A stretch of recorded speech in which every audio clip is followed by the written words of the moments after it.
ये आकाशवाणी रायपुर है। छत्तीसगढ़ी समाचार बुलेटिन के संग संगीता यादव के जय जोहार। अब सुनो आज के प्रमुख समाचार। छत्तीसगढ़ राज्य आज अपन 22वां स्थापना दिवस मनावत हे।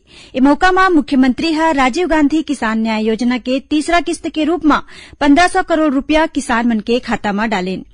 राष्ट्रव्यापी टीकाकरण हर घर दस्तक अभियान आज ले शुरू हो गे हे और राज्य सरकार ह अनुसूचित जनजाति के पुरुष अभ्यर्थी मन ला सूबेदार एसआई और प्लाटून कमांडर के भर्ती के बेरा शारीरिक मापदंड में छूट देके घोषणा करेन। देश भर में 18 बछर ले ज्यादा के जम्मो लोगन मन बर सरकारी केंद्र मन में मुफ्त में टीकाकरण अभियान चलाए जाथे।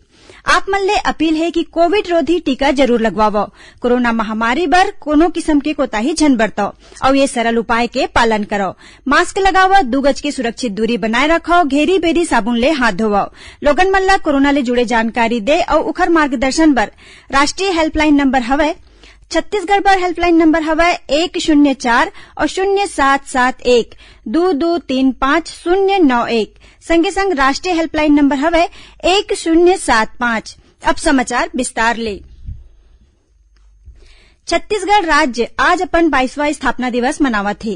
राज्य के गठन 1 नवंबर 2000 के होय रहिस। ए मौका म राष्ट्रपति रामनाथ कोविंद, उपराष्ट्रपति एम वेंकैया नायडू और प्रधानमंत्री नरेंद्र मोदी, राज्यपाल अनुसुईया उइके और मुख्यमंत्री भूपेश बघेल ह छत्तीसगढ़ के स्थापना दिवस के अवसर में प्रदेशवासी मन ला बधाई और शुभकामना दिन है। ए मौका में मुख्यमंत्री के रायपुर स्थित निवास में आयोजित कार्यक्रम में राज्य के 21 लाख किसान मन के खाता में 1510 करोड़ 81 लाख रूपया जमा करेगीस। ए राशि में राजीव गांधी किसान न्याय योजना के तीसरा किस्त के रूप में 1500 करोड़ रूपया और गोधन न्याय योजना के भीतर लाभांश के राशि 10 करोड़ 81 लाख रूपया शामिल है। ए अवसर में मुख्यमंत्री ह कहिन कि राज्य सरकार के किसान हितैषी नीति मन ले प्रदेश के किसान समृद्ध होए हे। ओमन कहिन कि ए बछर 1 करोड़ 5 लाख मीट्रिक टन धान खरीदी के उम्मीद है। ओमन बतैन कि 1 दिसंबर ले राज्य में समर्थन मूल्य में धान खरीदी शुरू हो जाही। मुख्यमंत्री ह कहिन कि किसान मन के सुविधा बर राजीव गांधी किसान न्याय योजना के तहत पंजीयन के तारीख 10 नवंबर तक बढ़ा दे गे हे। राज्य स्थापना दिवस के मौका में मुख्यमंत्री स्लम स्वास्थ्य योजना के ऑनलाइन डैशबोर्ड और महिला स्व सहायता समूह मन डहर ले तैयार करेगे छत्तीसगढ़ के पारंपरिक व्यंजन के स्मार्ट फूड वर्जन जोरन के गिफ्ट पैक लॉन्च करेगे है। ए गिफ्ट पैक में बाजरा के बर्फी, दरभा काफी, रागी और बस्तर काजू के कुकीज के संग मिलेट ले बने पीड़िया, पपची और ठेठरी शामिल है। राष्ट्रव्यापी टीकाकरण अभियान के भीतर अब तक देश में 106 करोड़ 34 लाख ले ज्यादा के टीका लगाए जा चुके हैं। केंद्रीय स्वास्थ्य मंत्रालय ह बताइन कि काली 12,77,000 ले ज्यादा के टीका लगाए गेस। इही बीच राष्ट्रव्यापी टीकाकरण हर घर दस्तक अभियान आज ले शुरू हो गए है। आकाशवाणी ले विशेष बातचीत में नीति आयोग के सदस्य वीके पॉल ह कहिन कि ए अभियान के भीतर वो जिला में विशेष ध्यान दे जाही जिहां कोनो भी कारण ले टीकाकरण के रफ्तार धीमा है। इति छत्तीसगढ़ में कोरोना ले बचाव खातिर अब तक 2 करोड़ 34 लाख 26 हजार ले ज्यादा टीका लगाए जा चुके हैं।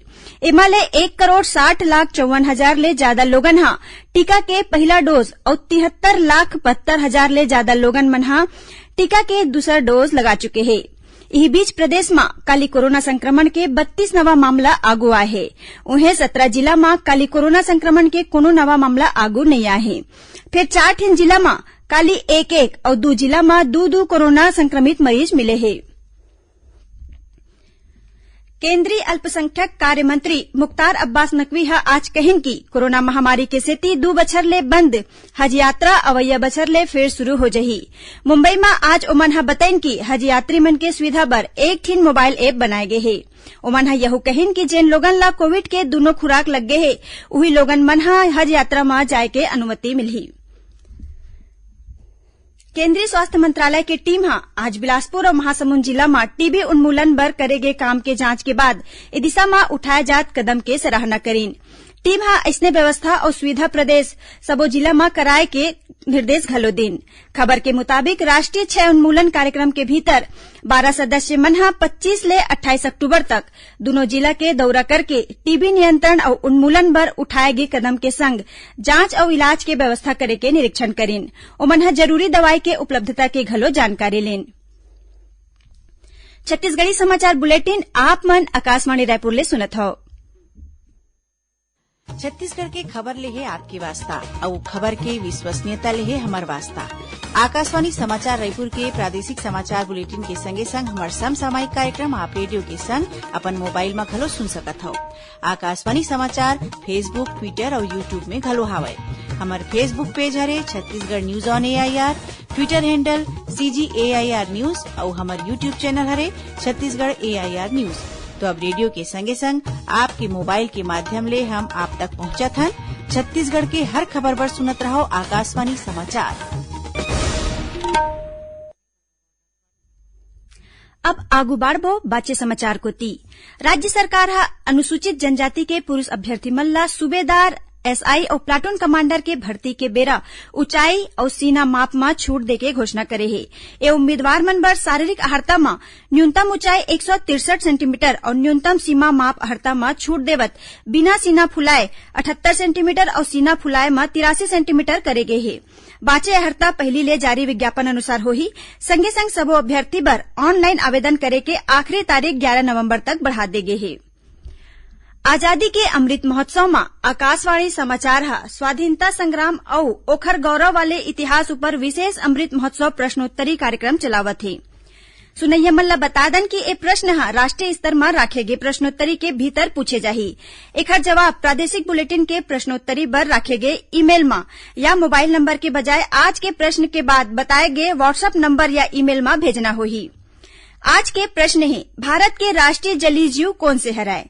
ये प्रश्न के उत्तर व्हाट्सएप नंबर 8826546262 या email Amrit Mahotsav quiz @prasarbharat.gov.in में भेजे। ए प्रतियोगिता पर एक जिन भाग्यशाली प्रतिभागी ला विजेता के रूप में चुने जाही। काली के समाचार प्रभात में विजेता के नाव के घोषणा करे जाही। दंतेवाड़ा जिला में काली संझा सुरक्षा बल संग होय मुठभेड़ में 3 झीन इनामी माइलोगिन माओवादी मारे गिस। पुलिस हा सबो के 16 बरामद कर ले हे। माइलोगन माओवादी ऊपर 5 लाख रुपया के इनाम रहीस। पुलिस ले मिले खबर के मुताबिक DRG के टीम हा तलाशी अभियान में निकले रहीस। ए दौरान कटे कल्याण थाना क्षेत्र के अड़वाल और कुंजेरा के 3 माओवादी मन हा अचानक हमला कर दिन।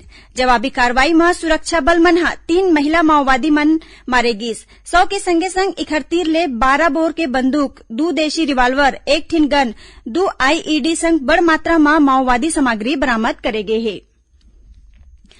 अब थोड़कुन समाचार सार में। राजनांदगांव कलेक्टर तारन प्रकाश सिन्हा हा छत्तीसगढ़ लोक सेवा आयोग के परीक्षा में प्रवीण सूची में पहला स्थान मिले आस्था बोरकर ला उखर घर जाके बधाई और शुभकामना दिन। कबीरधाम जिला में राज्योत्सव और अवैया तिहार ला देखत शांति व्यवस्था बनाए रखे बर पुलिस जवान मन हा काली शहर में फ्लैग मार्च करीन। महासमुंद जिला के कोमाखान पुलिस हा 420 किलो गांजा के संग 2 झीन आरोपी ला गिरफ्तार करे हे। जब्त गांजा की कीमत 84 लाख रुपया बताए जात हे। और कोंडागांव जिला के केसकाल में 21वां राज्य स्तरीय शालेय क्रीड़ा प्रतियोगिता सिरागे है। इस स्पर्धा में बस्तर संभाग आगू रहे। आखिर में प्रमुख समाचार एक घाव फेर। छत्तीसगढ़ राज्य आज अपन 22वां स्थापना दिवस मनावत है। ए मौका में मुख्यमंत्री हा राजीव गांधी किसान न्याय योजना के तीसरा किस्त के रूप में 1500 करोड़ रुपया किसान मन के खाता में डालिन। राष्ट्रव्यापी टीकाकरण हर घर दस्तक अभियान आज ले शुरू हो गए है। और राज्य सरकार हा अनुसूचित जनजाति के पुरुष अभ्यर्थी मन ला सूबेदार, SI और प्लाटून कमांडर के भर्ती के बेरा शारीरिक मापदंड में छूट देके घोषणा करेन। एकरे संग छत्तीसगढ़ी समाचार बुलेटिन इहे सिरावत है। जय जोहार।